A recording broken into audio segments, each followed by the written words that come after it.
in the Tahm Kench next to Aphelios there in the bottom lane to keep him safe. Again, third summoner spell is worth an entire champion sometimes. Gobble them up, make sure that they can't dive on him, especially now that the Zac is locked in. When you've got a Zac jumping in there, when you've got a Nautilus ulti, it's very easy to go after this Aphelios. I will note that when you use a Tahm Kench like this, he doesn't bring as much to the team fight because, you know, things like Braum, right, are going to lay down his big AoE, you block a bunch of spells, stuff like that. You have to get a lot of value out of that Devour from the Tahm Kench in the team fight phase if you are grouping. And that is what you want to do when you've got an ultimate like Qiyana. You have this Gragas, Qiyana, Aphelios combination. So we shall see how they're able to make use of it, because otherwise, you know, things like Nautilus, point and click engage can bring a big amount for Team Liquid, trying to force it, and that's what you want to do when you've got Zac, Olaf, Nautilus. That is hard engage to the tens, my friend. Plus, you've got a Zoe right next to the Zac. You hit a bubble, it pretty much is giving the green light to Zac. Okay, charge the slingshot up. Either Tahm Kench devours or you have a free initiation onto whoever that bubble hit.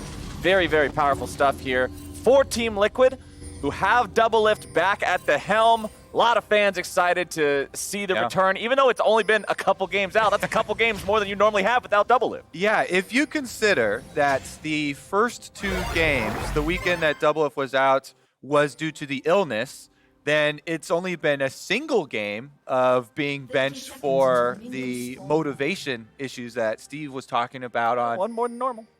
One more than normal that he was talking about on Monday Night League in the opening there with LaTigris. I really liked that interview, how he mentioned how long DoubleLift has had to stay at the very top peak of competition in North America. And it's not uncommon for very long, sustained periods of dominance to actually lead to complacency, to lead to apathy, because you're at the top for so long and you're challenger. Exactly, you're waiting for the next big challenger. If you follow the breadcrumbs of the interviews, you could tell from DoubleLift he's continually asking for who is going to challenge us in the LCS. That doesn't mean that all of a sudden, though, your mouse and keyboard skills are completely gone if you, you know, the determination or the fire or the drive goes out for a little bit. And like you said, I think a lot of fans very happy to see DoubleLift back on the field, see him with some renewed determination.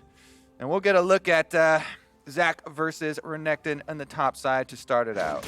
I feel like something very telling about Zac versus Renekton is what you just saw. Sometimes you'll see top laners wait in that bush for their opponent to walk through the river, be like, oh, I'm going to hit him a couple times. As Zac, you don't want to hit Renekton, because that means you're going to get hit back. And getting hit back is not a very good situation for you most of the time here, especially early on. But I also want to point out, as we get into a little bit of a scuffle here bottom side, both teams this game only have teleport on their top laners. There are no summoner spellbooks in this one either, so that means only this Renekton and Zac will be able to man the side lanes later on without risking having their opponents go for something big. So that's something I'll be keeping an eye on here. Yeah, and as you look further into the game, just taking into account the composition. We went over in Champ Select, but this Immortals team is probably going to look for more of the split options, right? Qiyana will rush mobility boots, look for roaming around, trying to create plays on the side waves. Renekton, very good by himself there as well. And since you have a Tahm Kench, Abyssal Voyage, you try and make the most of that ability to try and catch people out within rotations, also keeping your Aphelios as safe as possible.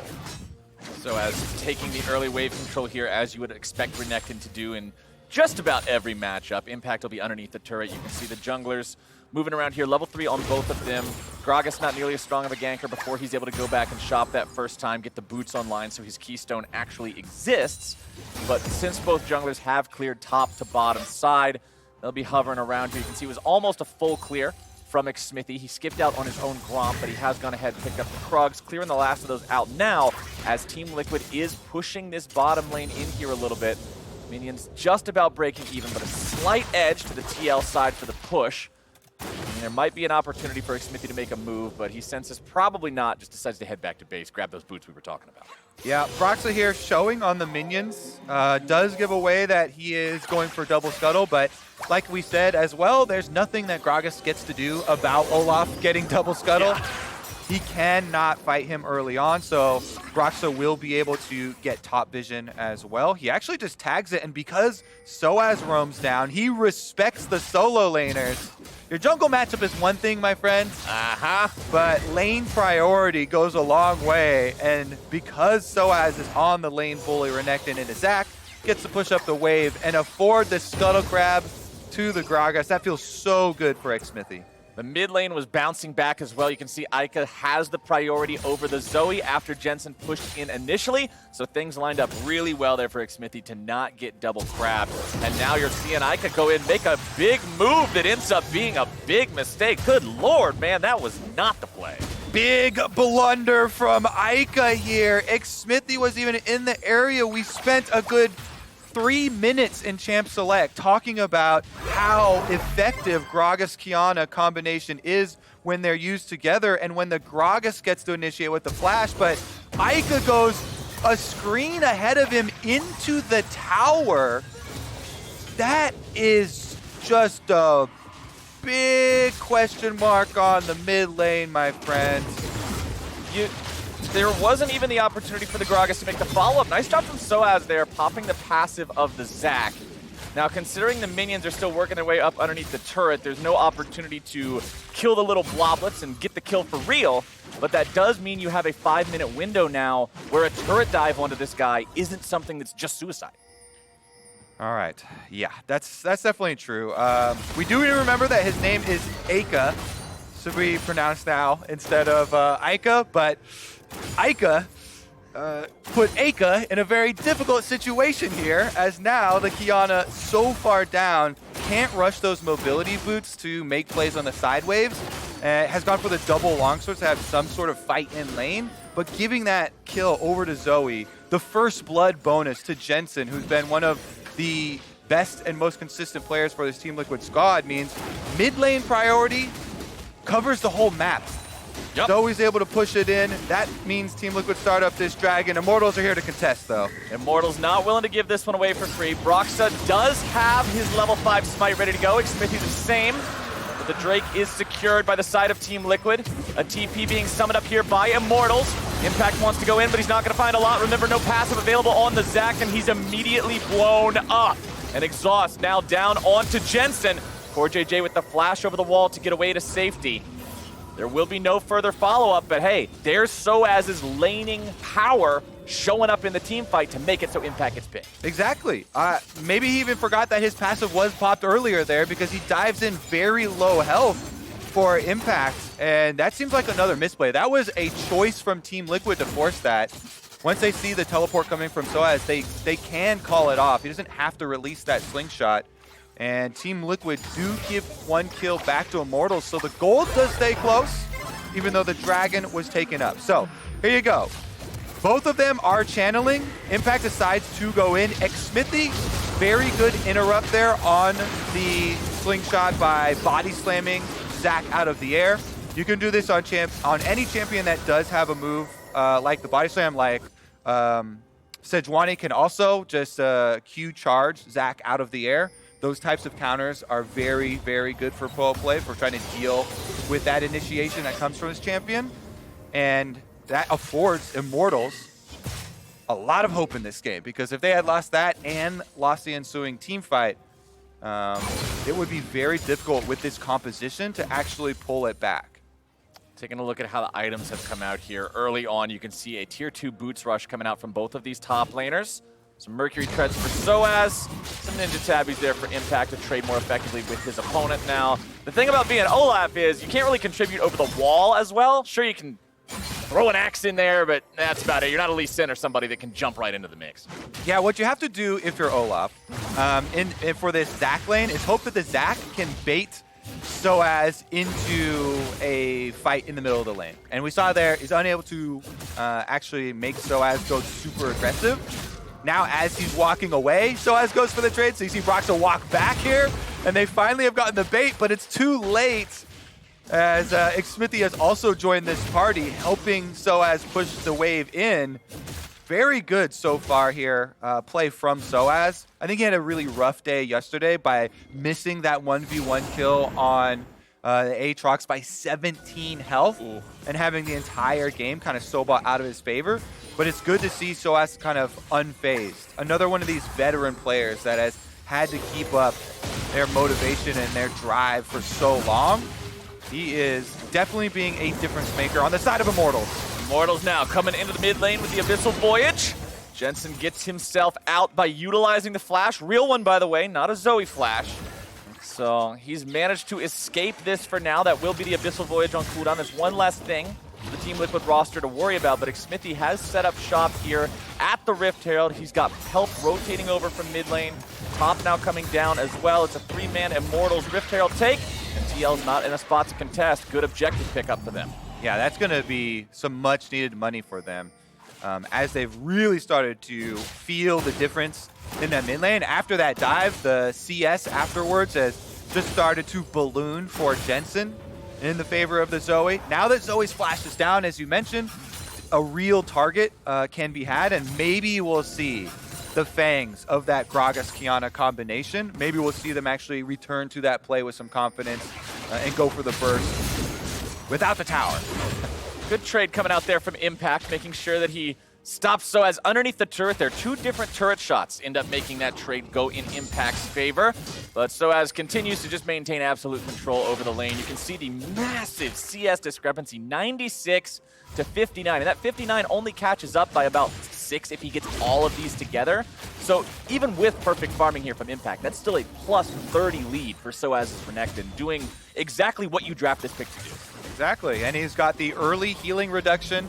Biggest, most annoying part, obviously, of the top stack, especially with Conqueror, that everybody takes, is all the sustain and the healing. So you play your little blob stomping mini game, but also being able to deny it with the early executioners means that sOAZ can continue to be the one dictating the pace of that side lane.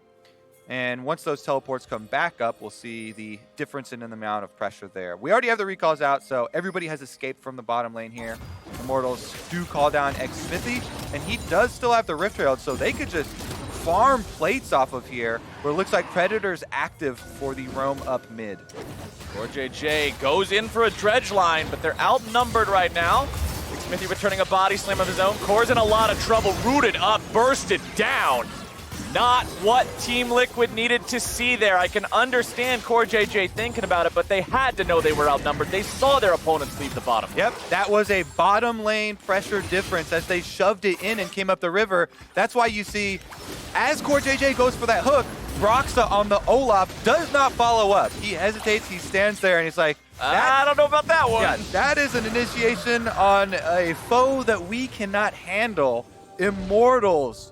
Big punishment there on CoreJJ. They are rewarded with a very big Infernal Dragon take for themselves as well. And this game starting to go right back in their favor. 1-to-1 on the Drakes, with Mountain Soul being what transforms the Rift, so extra defensive capability for the tanks as the game moves forward. Broxah into the top side, coming up here to assist Impact in the 2v1 against sOAZ's Renekton, who pops the Dominus, sidesteps the axe, and walks away. They decide it's not worth chasing any longer. Well played by sOAZ. Yeah, and with a rage-empowered attack ready, even if he had hit that axe, they might be thinking twice because both of them have been chunked so low, and the Executioners does double work. Over the wall, Immortals, there you go! You said it, and they did it. That's the wombo combo we're looking for. Exactly. This is look 2. You know, beginning of the game, that was gone wrong. That was just an example of how not to do it. Qiyana Gragas gone wrong if there's no coordination. This time around, that's why you see so many people talk about it. You don't have really any chance of countering there as you get locked in for CC and 100% to 0 while the flash was still down for that Zoe. So Immortals really taking advantage, tracking that summoner spell, and gaining ground on both sides of the map. That was a top lane 2v1 defense from sOAZ that alerts their mid lane to say, hey, we know there's no possibility of a jungle counter gank here. Go ham. They get the kill. They get the push on all 3 lanes, actually. Apollo doing a lot of work here on this bottom lane tier 1 turret, almost taking it down, and does successfully grab first turret here for the Immortals squad before plating even falls. That brings them up to almost 2,500 gold ahead of Team Liquid 13.5 minutes in. That's a pretty substantial early game lead. Yeah, definitely a very good little push there from about the 10-minute mark from Immortals. Hakuho even coming over trying to deliver the Scuttle Crab to Apollo. And that is one rich Aphelios. Going to be something that Team Liquid really do have to worry about, because with the Tahm Kench right by his side, it's going to be very difficult actually for them to force their way in there, especially if Immortals are controlling these side waves with their very fed Renekton here. So as an Impact have switched themselves down to the bottom lane, as you would expect with that turret falling, and that means it's AD carries moving themselves into the top side. Umbral Glaive completed for the Qiyana. Very important item. It gives you a nice lethality boost. It has an incredibly low price point, and you'll see this item spike vision scores pretty dramatically for any champion that buys it, because it allows you so much ability to just sweep tons of them out of the way. And the best part to me is the time efficiency, because allowing you to one-shot green wards, as we'll see Eika do there multiple times, allows you so much more freedom with this champion. If Qiyana gets a couple more seconds up through the river, they know there's no vision here. It really does allow for more of those plays. Hakuho with a good save there onto Xmithie. Takes some damage for it, but keeping the jungler safe is going to be a worthwhile trade. But now the chain CC's coming in, and Immortals have started the fight off exactly how they'd like to. Xmithie low, Hakuho low. Apollo rotates over to join the fight, but everybody disengages. Team Liquid recognize they don't have an opportunity for a counterattack, and honestly, Kobe, Immortals are just playing better League of Legends here in this first 15 minutes. 100% true. They're able to use this level 11, so that means rank 2 ultimate for Qiyana. Eika goes in, he gets this done. Another pick for Immortals. Jensen looking to punish. With the trouble bubble going to be sidestepped there. No big Zoe combos coming in here just yet. See on your screen after the games are concluded tonight. We got this one and one more coming up for you, but once it's all done, head to twitch.tv/BudLight for the Bud Light League Lounge, where Avli and Riv and their guests of the evening, which I believe are the Cloud9 players tonight, will be having all sorts of fun. Let's take another look at this play onto Xmithie. Yeah, again, okay, so they go for the initiation here. They try and chase him off. CoreJJ and Broxah sticking around, going for the ward, though.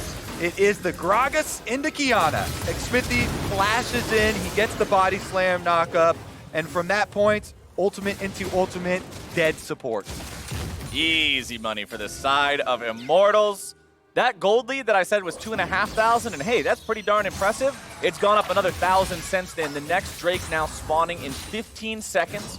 Nobody's at 2 yet, so this won't bring anyone to Soul Point. sOAZ does walk up to where Jensen was, looking to make some sort of a stun play on him. Dashes back away. CoreJJ not aiming the dredge line correctly onto the Immortals top laner means sOAZ is gobbled up. He gets away to safety, but he is at half HP now. However, if DoubleLift is caught out, all right, he has to pop the heal to escape that one, but considering you got found alone in the river by Qiyana, just losing your heal is a pretty good deal.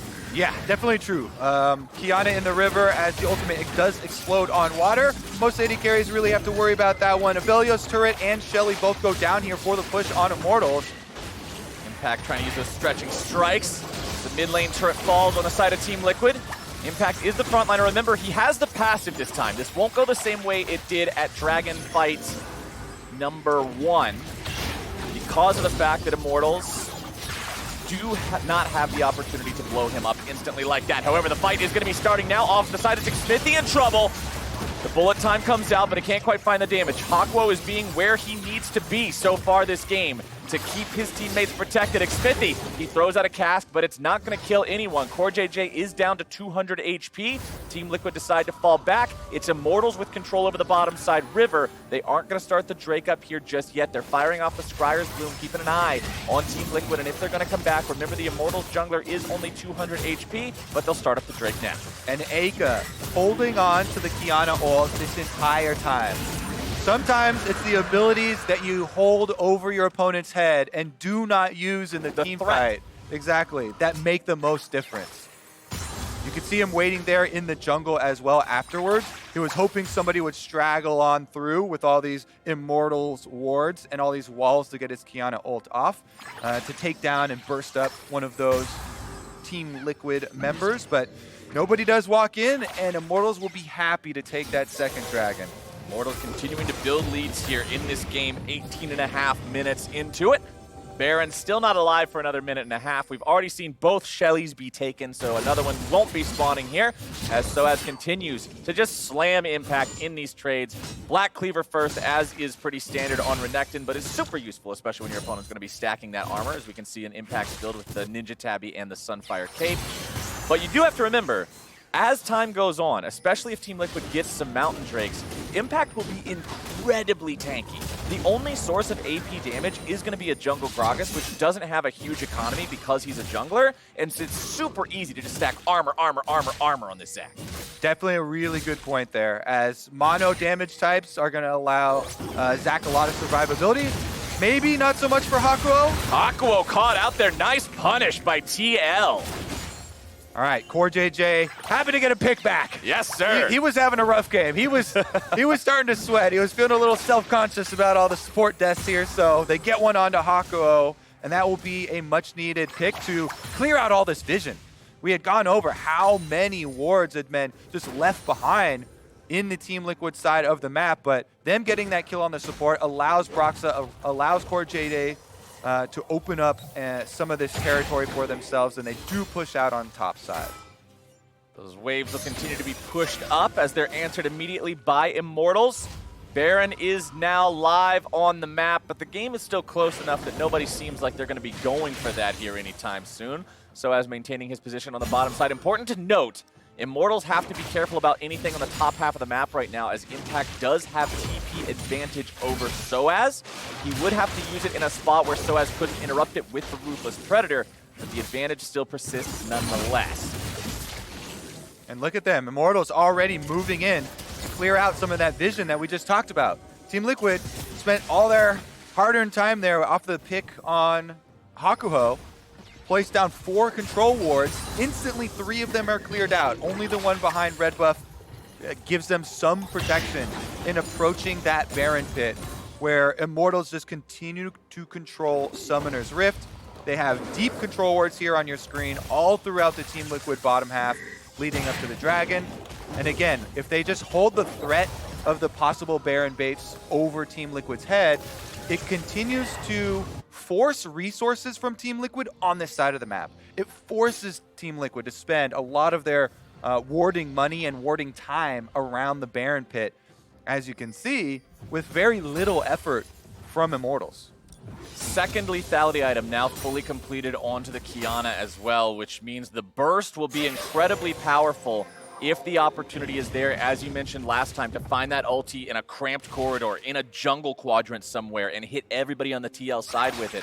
DoubleLift in particular will need to be very careful. You're on a champion where your only escape mechanism is flash. He has no stopwatch, no guardian angel, no defensive itemization whatsoever.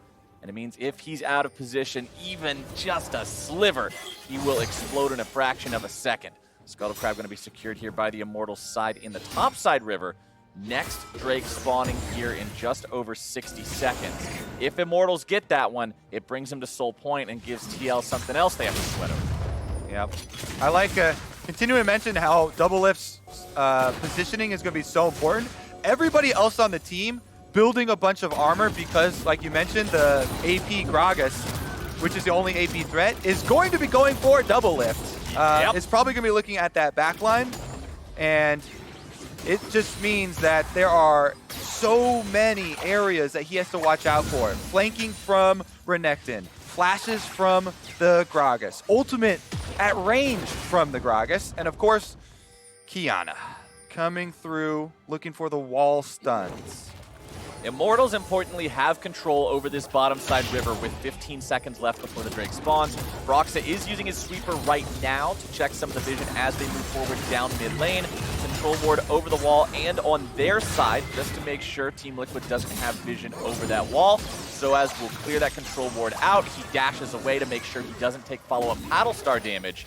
Zoe Poke is so powerful playing around objectives like this. Zac's charging up the slingshot, but Impact won't find the chance to make anything happen with it. And Xmithie disengages before the paddle star can follow up here yet again. Considering Immortals have a really good position with Eika here, looking for a flank, or Eika, excuse me, that is going to troll me for so long. Eika is looking for the flank on the backside. Let's go through all the counters that Immortals have to Team Liquid's comp. Again, the body slam from Gragas can be used to deny a Zac initiation. All you have to do is hit that knock-up when Zac is in the air. Zac will not get his own knock-up. The other one, of course, is the Tahm Kench, which is denying the Zoe bubbles, the pick opportunities that you really count on with this champion. So Immortals making very good use out of their 2 counters here to some of the main initiations and main points of power of the Team Liquid composition. So as clearing out control wards here yet again, Impact does finally fire off the Elastic Slingshot, making his way into the fight. Xmithie loses half HP. So squishy here on this Gragas. He does have full offensive itemization. He can drop aggro Eika with the Hourglass, but that's all. Impact continuing to check off to the side. They know that this Qiyana is lurking. And that's something that professional players will talk about a lot, is marking opponents on the enemy team. You look for the initiators, you look for the flankers, like this assassin Qiyana here. And it is Impact's job to continue to update the team on the whereabouts of Eika and try and deny that flank to the back line. Here we go, though, starting up the Dragon. Despite the fact that Immortals had control over this river, it's Team Liquid that have managed to force themselves in here. They get the Scuttle Crab, they have control. The Drake is down to half HP. Impact is off to the side. Xmithie still hanging around the Drake pit, ready to fight for that smite. CoreJJ initiating, but it's Impact into the back line. He's able to find the knock-up 1-4. Broxah is going to be exhausted, down to half HP, forced to flash away. Now Impact has to flash out himself. The Qiyana damage comes through. The burst is down, and Apollo is absolutely annihilating some health bars. It's a double kill and 4 dead on the side of Team Liquid. Immortals will slam that fight. Not only do they set up for Soul Point, Captain Flowers, but that should be a Baron as well. With Broxah, the only surviving member at 50% HP and no flash, him going in for a smite steal would be a one-way ticket. Oh, I don't think this is a ticket that you want to be ordering right now. I know the prices are cheap. People are afraid of traveling at this point in time. Just stay home, Olaf. Don't leave your house. Wash your hands of that last play. Just forget about it. Have a good time. Watch some Netflix or something. He's going to throw an axe in there, maybe? Maybe he will. No, never mind. He's just going to run up to the Krugs. Oh. Big swing for Immortals here in this game. Yes, they were already ahead, but man, they are way ahead after this one. And again, Impact doing his best to try and mark Eika up there on the top side, but CoreJJ gets a really good hook, which pulls the Devour, and so they think they have a good initiation. But Eika still on the top side here, flanks in with the Qiyana and gets a dream Qiyana ult on the entire team. Olaf had been chunked out and flashed away at the beginning of the fight, so Eika lost track of him and didn't see Broxah was up on the top side. He's laughing, oh, the Olaf was just sitting up here with 40% HP just waiting for me to walk by after my job was done. So yes, they did get the last laugh there, but let's see what they can do with the Baron buff. 3,700 damage from Apollo there. Xmithie, he knows Zoe's got to come back through that portal. Says, here, bud, take a drink. Tosses it right on the return point, and there you go. Yeah, that is Xmithie. I've seen this magic trick before. I know where that card is pulled from, and dumps it out right on his head. Baron buff on all 3 lanes here for Immortals. They should be able to take down outer turrets with ease. 4 turrets down now. Team Liquid yet to claim a single turret of their own, as Immortals are powered up with Baron for the next minute and a half. They're pushing down 2 different lanes, applying pressure here towards that tier 3 in mid. They still have 1 more tier 2 that they need to take as the Qiyana claims that one there in the top side. That split push threat still continuing here. You said at the beginning of the game, Immortals are going to want to play those side lanes. Use the Renekton, use the Qiyana, and sure enough, they are doing it damn well. Yeah, and it makes it very easy to play that style when you have Baron buffing up your minions as well, doing half the damage for you. On the bottom of your screen, you can see Impact actually getting chunked out and pushed off this turret by sOAZ. That's going to be the last of those secondary turrets that go down, and over 4,000 gold in a Baron power play, and they still have a whole minute left. They are laying absolute devastation to the Team Liquid defenses. Inhibitor turrets will be very quick to follow.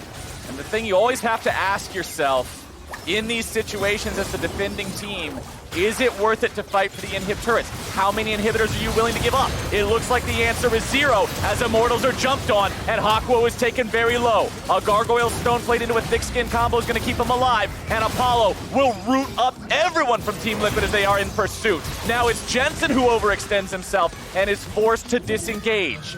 The top side inhibitor falls, and that means Immortals still come out on top of the play. Exactly. It was a 4v5 on the bottom of your screen. The disengage, very good from Immortals. They have to burn a bunch of flashes to do it, but as you said, the rewards are everything here. Inhibitor number 2 under attack, and inhibitor number 3 has become exposed. Remember that when all 3 fall, ladies and gentlemen at home, it means double super minions in every single lane, and you pretty much lose all footing on the map. It's Xmithie into the stasis. Hakuho would get another clutch save. Xmithie barely walking himself away. Stretching Strike's going to be broken. Watch for that Qiyana flank. Team Liquid disengaging, falling back, but they've got to remember both of these inhibitors are about to fall. They will defend for now. It looks like Immortals are going to head home. Yeah, they're giving up on these 50% inhibitors that still stand. Not pulling the trigger there with the Qiyana combo as everybody else got chunked out and had burned all their flashes. Gonna wait for the revival here of Hakuho because look at the timer, my friends. 34 seconds on the soul to arrive. There are already super minions in the top half of the map. And Immortals are gonna force Team Liquid to go to them as soon as we get back alive. But right now, a replay of the inhibitor going down. The hook initiation there. Zhonya's into the Devour from Hakuho, but since he's slow there, it's basically a sacrificial move from Hakuho to try and get Xmithie out, make sure that their jungle stays on the map. Eika doesn't want to risk it going for an ult on those 4 members of Team Liquid, and instead would rather save it for the Dragon. I'd say very wise choice. Sometimes the blood rush will go to your head and you see that big clump of champions want to get your ult out, but the objective's more important. Well, that Mountain Drake is about to fall. Xmithie wants to work his way in, but Broxah with a good smite's going to make sure the soul's not going over quite yet, but the fight is breaking out in earnest. Xmithie into the stasis, sOAZ into the entirety of Team Liquid. DoubleLift is under pressure. He fires off the bullet time, but Liquid evaporates, and Immortals will get themselves an ace for nothing. A pentakill for Apollo to end this game. Not the return DoubleLift was hoping for. It's Apollo with his name in lights. And Immortals will take down Team Liquid, surpassing them in the standings. 2-0 over Team Liquid in the regular season by the man who was the 1 member replaced coming into this season. Xmithie is looking good here against his ex-team. All of Immortals looking good this time around. Apollo, Hakuho reunited. Performing extremely well here. Aphelios in the end does get the penta. He gets a nice legendary as well with a clean 8-0 scoreline for Apollo. And they really utilized the Renekton power, especially from early on, snowballing ahead, controlling those neutral objectives, and getting down the outer towers very quickly in the game. They had that one big oopsie. Eika went in early. The mid lane dive was kind of a whomper, but the rest delete of that it one was, from the VOD. Yeah, little editing. If you start watching the VOD from right after that point, everybody on Immortals played cleanly and did what they were supposed to do. Hakuho had saves time and time and time again. He was always next to the right people. Xmithie was using his stasis at the right time. He got some good ultis off. You already said what Apollo did. I mean, he popped everybody. No deaths on this AD carry. Just really well played from these guys as a squad. Now, we're going to go ahead and take a short break, but when we return, Aphelios will hear from the Immortals mid laner. Don't y'all go anywhere.